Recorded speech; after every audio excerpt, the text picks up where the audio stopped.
As anti-ICE protests continue in LA, political tensions are also rising over the Trump administration's decision to send troops into the city. The president gave the order to activate 700 Marines and 2,000 National Guard troops, and they'll join the 2,000 Guard troops already in Los Angeles. California Governor Gavin Newsom is suing the administration, calling the move unlawful. His attorney general had this to say on CBS News Los Angeles today. The National Guard is unnecessary, and frankly, it's a provocation and inflammation of tensions and an escalation that it seems the president wants. This is a manufactured crisis. It is an artificial controversy. He wants the chaos. He wants the confusion. Unfortunately, he might even want to be inciting violence.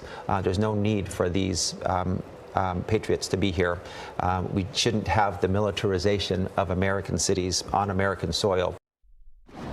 CBS News Justice correspondent Scott MacFarlane joins us now. Scott, thanks for your time today. What is the basis for this lawsuit?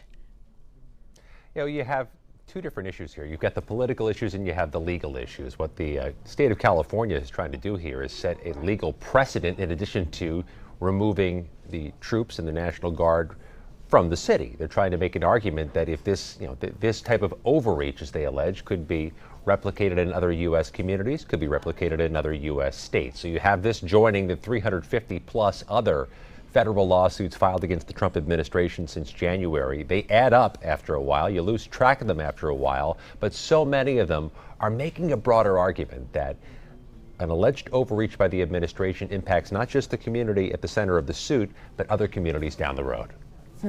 And we know this battle between Newsom and Trump is mostly playing out on social media. Today, Newsom responded to a post on X by the White House Deputy Chief of Staff Stephen Miller, and that post called California a sanctuary for criminals.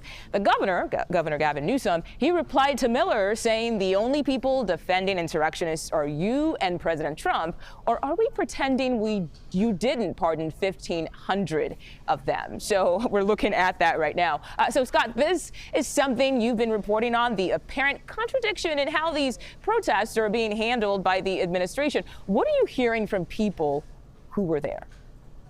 Yeah, that social media post you're looking at from Governor Newsom really echoes what so many of the victims of January 6th are saying here in Washington. The injured police and some of the former prosecutors who were fired by the Trump administration for their roles in effectively prosecuting the January 6th cases.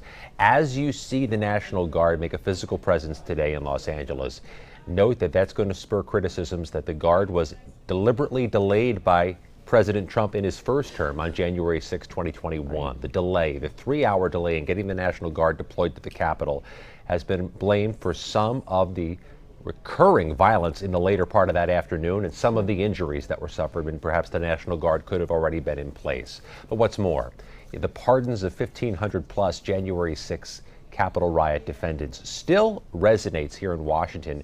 I think you're seeing, as the president references an insurrection in California and talks about the unacceptable nature of striking police, his critics will say the pardons of January 6 defendants are now a layer of hypocrisy in the response. Yeah, there's very certainly a clear contradiction there.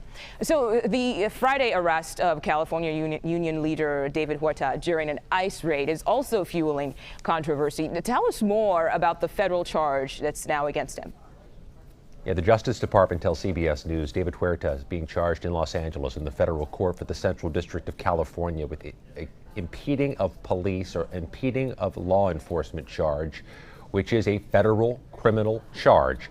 Huerta helps lead the SEIU, one of the larger labor unions in America. And here in Washington, on Monday, we saw hundreds of people protesting outside FBI headquarters about David Huerta's arrest, about the law enforcement agencies there on the ground taking a top union official and alleging he is engaged in a felony crime. I think the David Huerta case, as it moves through the court system, likely in July, is going to be a rallying point for some number of critics of the administration and union officials. There have been a number of arrests in Los Angeles, but none with the name, power, and organization behind it of David Huerta. Wow, we'll see how that case plays out. Scott MacFarlane for us in Washington, thank you so much for your insight. We appreciate it.